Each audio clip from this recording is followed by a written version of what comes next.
So, for context, 3 days ago, I attended my sister-in-law's engagement party, which I had been invited to, along with my husband. And that has created so much drama that I don't even know where to begin. My sister-in-law, let's call her Kate, and I don't really get along that well, but until now, we've been civil to each other at the very least. My husband and I have been together for 4 years, married for 2. And while initially Kate and I did make an effort to get along, we just didn't click. Later on, I found out from my husband that she had been gossiping about me among their cousins and stuff, calling me an attention seeker. And after that, there was obviously no chance of us becoming friends.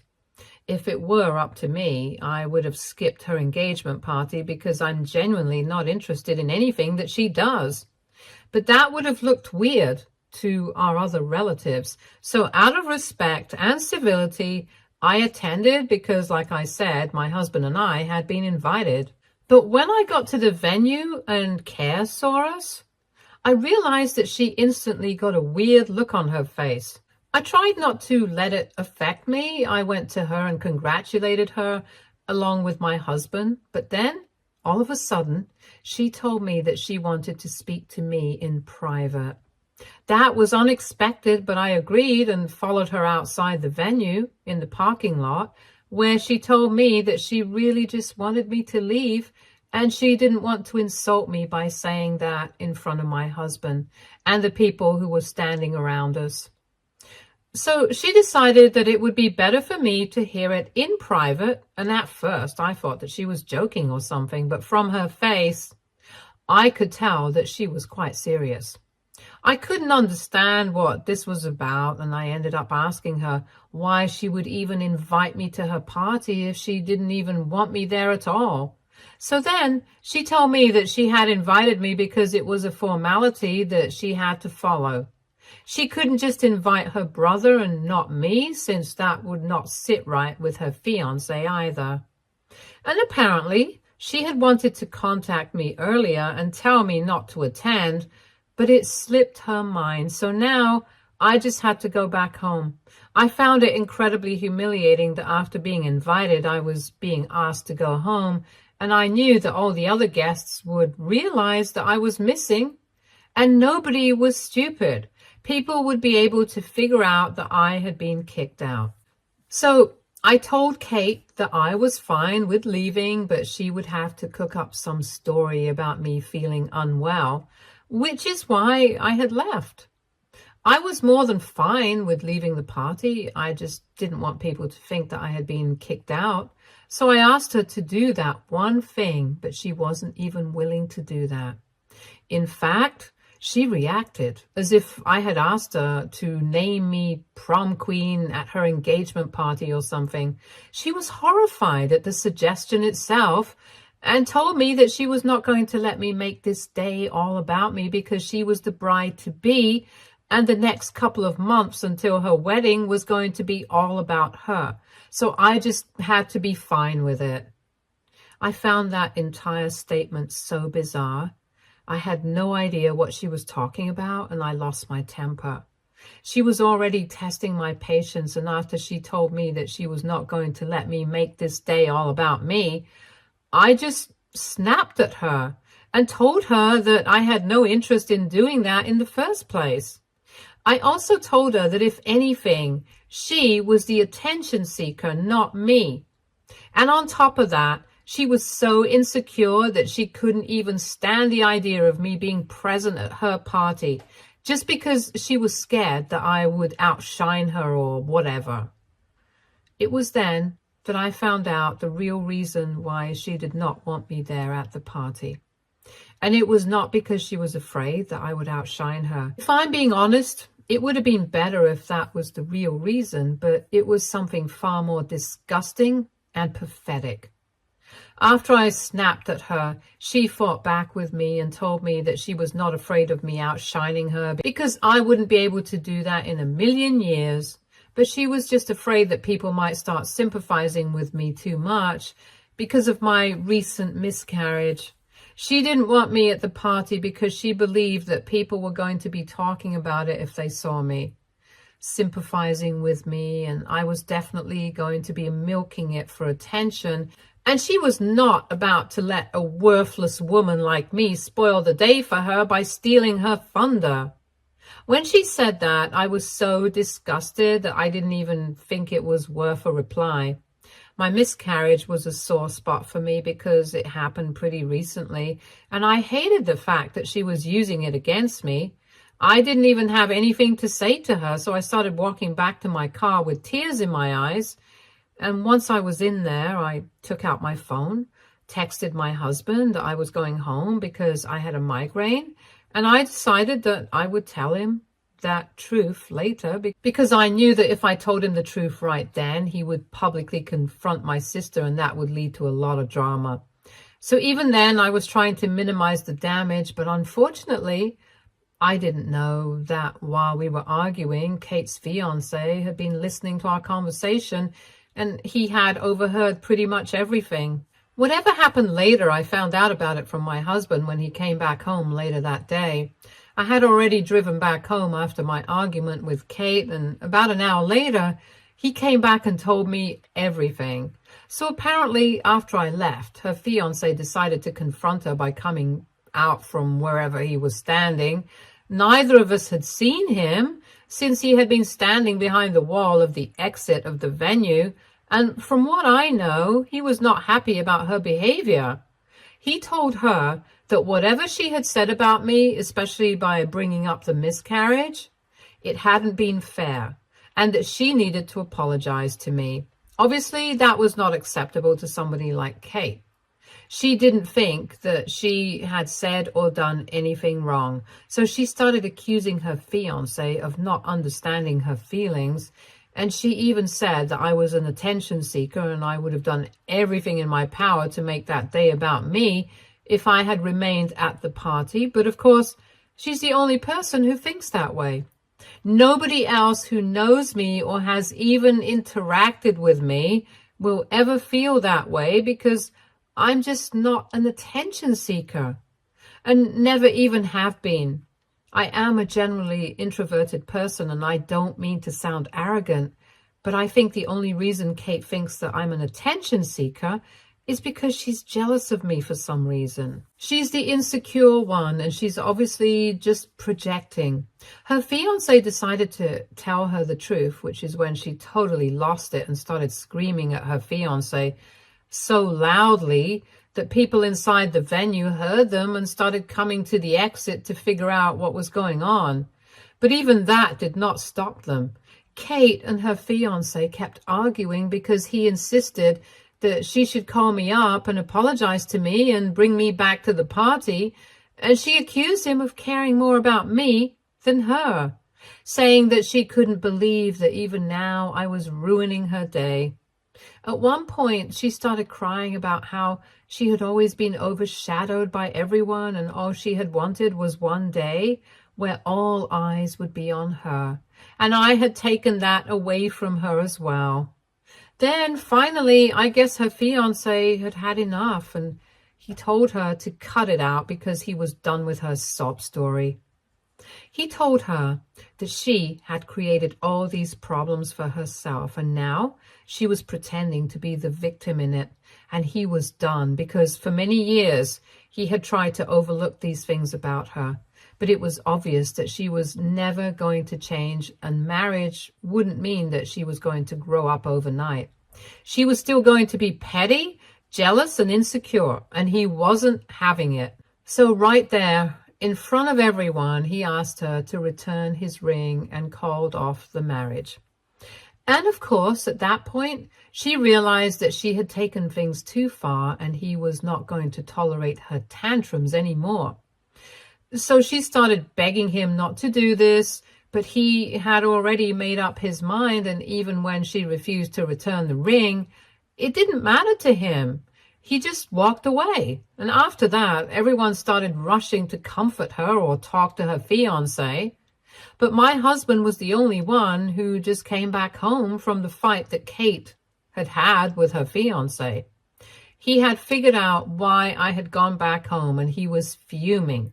Since I had taken the car, he took a cab and returned, and I didn't even have to say anything to him. He just started comforting me immediately and told me that Kate had received instant karma for behaving the way she did, and that I didn't have to worry about seeing her ever again because he was going to go no contact with her. And if his parents tried to defend her, he would cut them out as well without a second thought.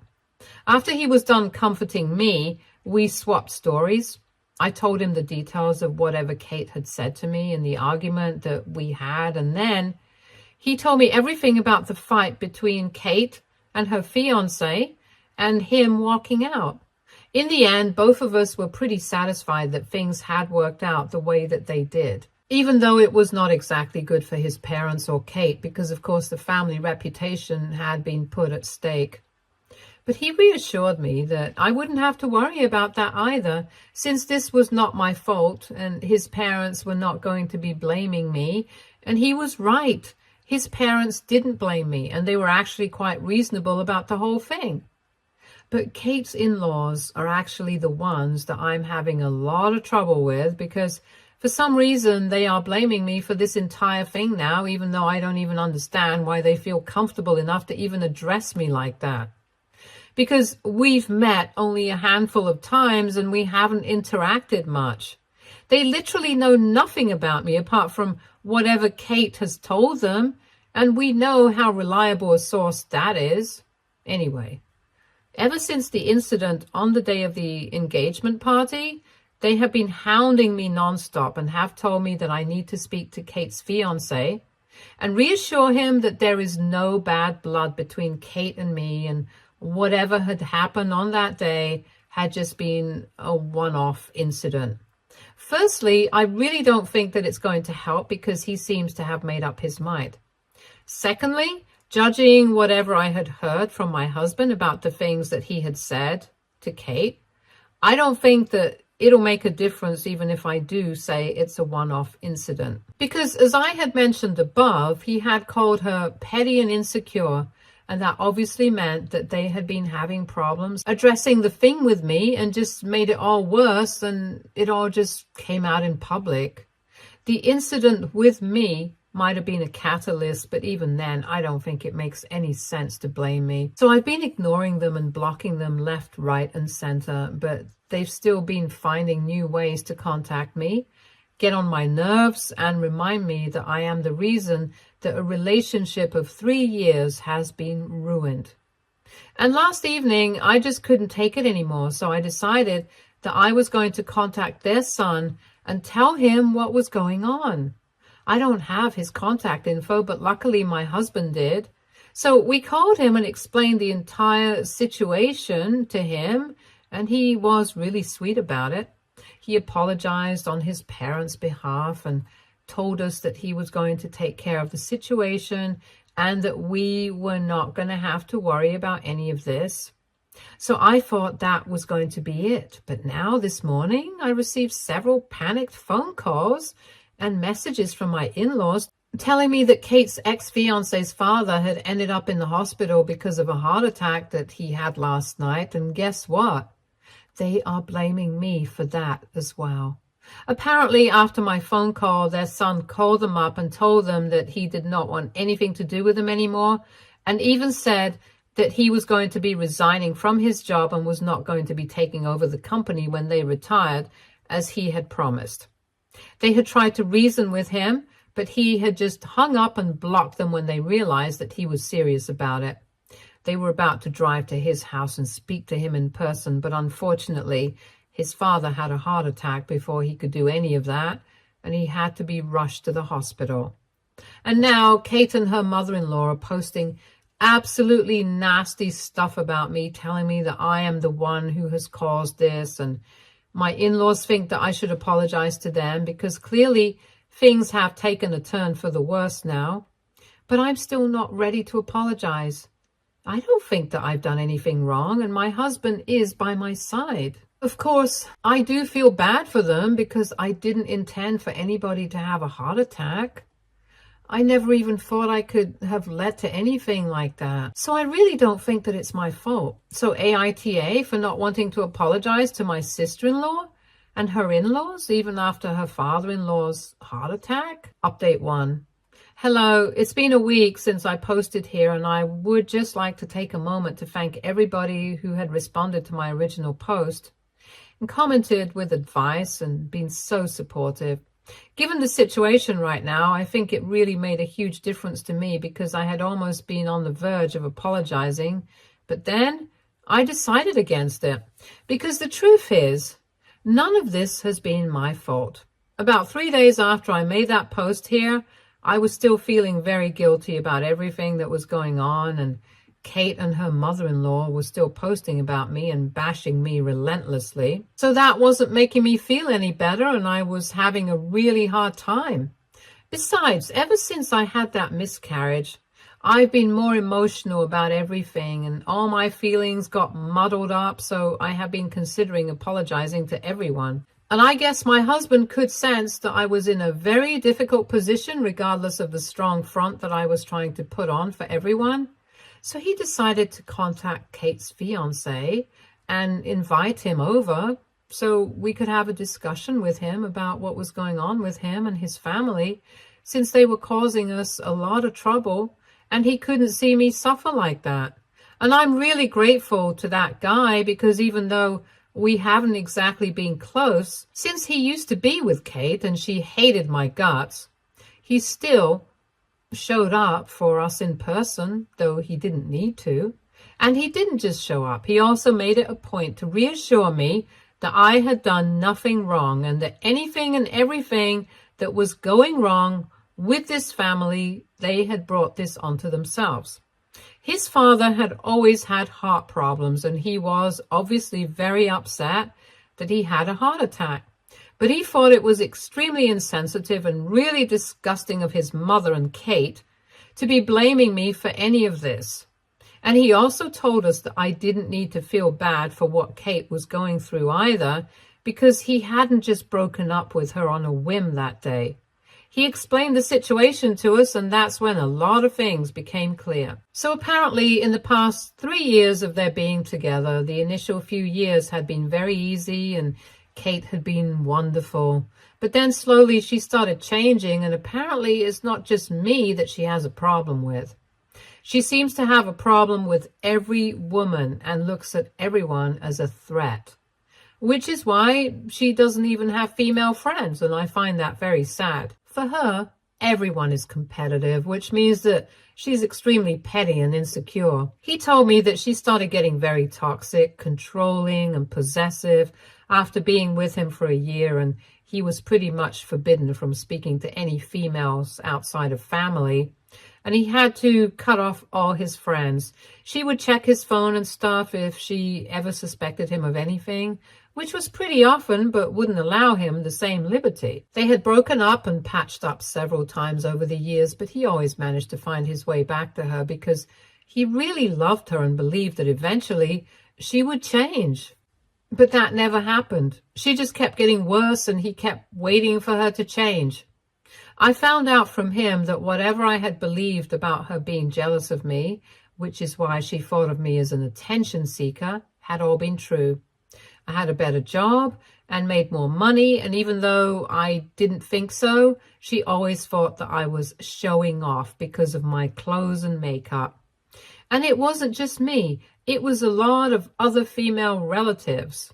But I got the worst of it because I wasn't technically family since I was not related to her by blood. She also hated her female co-workers, called them all sorts of names behind their backs, and even though she pretended to be friends with a couple of girls, she would make fun of them as well. It was just really sad, and worst of all, he said that she had given him an ultimatum a couple of weeks ago, telling him that they had been together for 3 years. She wanted to get married, and it had been right around the time that I had announced my pregnancy. I had been 12 weeks pregnant at the time when I made the announcement on social media, and just a few days after that, she told him that she wanted to get married, and he had guessed that it had something to do with the timing of my pregnancy announcement. probably because she couldn't stand not being the center of attention. He didn't address it with her though, but honestly, I don't think he had to. Knowing her, that's probably exactly what she wanted, to announce her engagement after my pregnancy and start competing with me for no reason. Anyway, he thought about it for a couple of days and then proposed to her because he did not want to lose her. And on the same day, I had my miscarriage and had to be rushed to the hospital. The most disgusting thing that he told me was that even after Kate had been told that I had had a miscarriage by her mother, she wanted to go ahead and announce the engagement to everyone in the family. He was the one who was against it and refused to budge on the issue, but she delayed it for a couple of days. He had already been having his doubts about getting married to her, and when she had wanted to announce her engagement, even as I was in the hospital because of my miscarriage, he started feeling actually repulsed by her. But by then, he had already told his parents, and they had told some people in their family. So he was scared of backing out of the engagement because it was a pretty big deal. And a couple of days after my miscarriage, they had made the announcement to their parents and on social media, and he started feeling the pressure to get married now that he had committed to it. So he didn't say anything about it for a couple of days, but after the incident on the day of the engagement party, he just couldn't take it anymore. He started to see Kate for what she truly was, and that was the final straw for him. He went back home later that day and told Kate that she needed to find someplace else to crash, which she thankfully did without any arguments. But unfortunately, the place that she found was his parents' house. She's very close to his parents because in front of them, she's a totally different person. She pretends to be an ideal wife and daughter-in-law, and they're pretty much in love with her. So they refuse to hear anything bad about her, and they have believed all the lies that Kate has been telling them about me.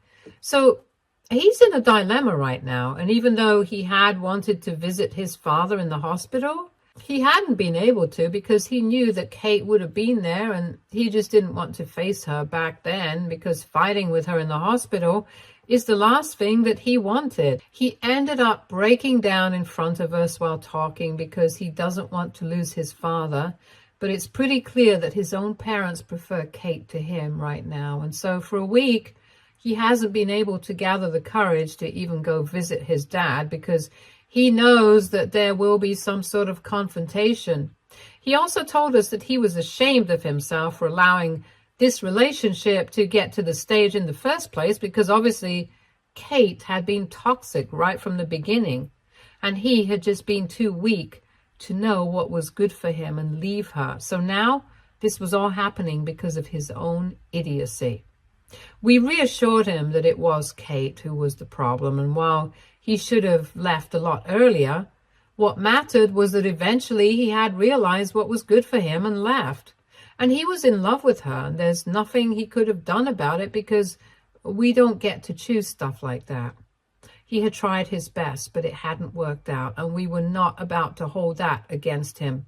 We also promised him that if he wanted to go home to see his father, we would go with him because we could see that he needed a support system, and we felt awful for him. So now, whenever he decides to go visit his father, we're going to go with him. Update 2. So it's been 2 days since we last spoke to Kate's fiance, and today he called us in the morning and he told us that he had taken a day off, and in the evening he wanted to go and meet his dad. Regardless of everything that was going on, it was still his father, and he would not be comfortable with knowing that, in spite of having the opportunity, he did not go visit his dad after the heart attack. And worse, it would give Kate and his mother an opportunity to start attacking me and him even more, somehow making it seem like it was my fault that he hadn't visited them, claiming that he had been brainwashed or something. And it seemed like a pretty reasonable idea because I'm sure they are capable of doing things like that. So the sooner we visited his dad, the less likely that was to happen, and my husband and I agreed.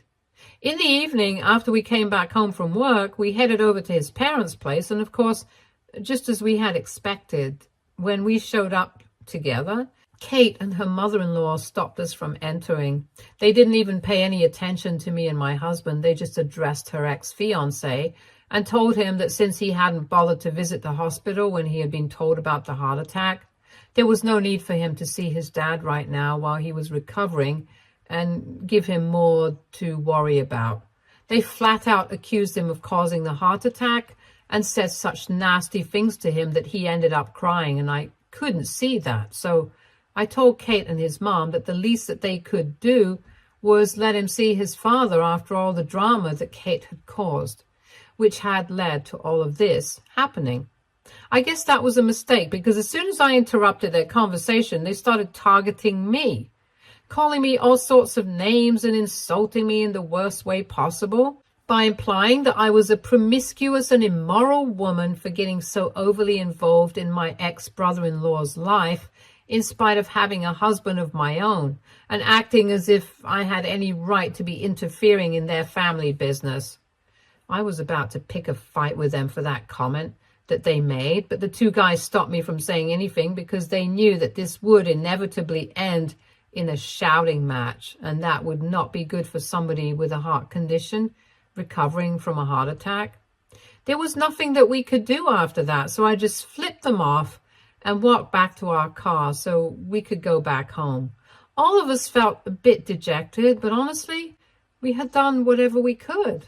The guy had tried to visit, but if his own mother preferred his ex-fiancée over him, then there was not much that we could do to fix the situation. Hopefully, she would show her true colors eventually, and they would realize what a huge mistake they have made. And maybe he would be able to reconcile with his parents, but until then, he's just going to have to deal with it. Update 3. Hi, so it's been a couple of weeks since my last update. And after that, I just kind of got busy with work and my husband, and I forgot about the whole thing. Even Kate and her mother-in-law seemed to get bored, so they stopped posting about me after a while. Not that I would have cared, even if they didn't. We have still kept in touch with her, though. He is a really nice guy, and it's a pity that he had to go through so much crap. Anyway, he informed us that a couple of days ago, his mother finally reached out to him and told him that his dad wanted to see him. So he went over, and even though Kate was there, his father spoke to him in private and told him that he was really sorry about everything that had gone wrong, but he would still love to have his son inherit and take over the company after he retired. And he wanted to take back his resignation. And so that's what he did, even though there are still a couple of problems in their relationship. His dad told him that before he was born, his mom had been pregnant with a daughter, but unfortunately, she had been born prematurely, and they had lost her just a few days after she was born. He had no idea about that, but I guess now we can understand why his mother is so attached to Kate. And she's really not ready to let her go because she is the closest thing that his mom has had to a daughter of her own, even though his father understands why he's not comfortable with the idea of her being a part of the family, even after they have broken up. But thankfully, his mom doesn't really come to work. It's just a formality. And in his father's absence, he's mostly just going to have to handle all the work of their business on his own. So he's going to get the peace and quiet he needs at work. He's going to keep in touch with his dad, but smoothing out his relationship with his mom is going to take a long time, given that Kate is still part of this scenario. But he's hopeful for the future, and I wish him all the best. My family, on the other hand, has absolutely nothing to do with Kate. My husband obviously stopped speaking to her after the incident at the engagement party, and soon after, my in-laws also cut her off after the fight that they had because she had been accusing them of being partial towards me. But honestly, none of us have been very affected by her in our lives, so I guess things have worked out for the better. Stay tuned for more stories from our girl relationships.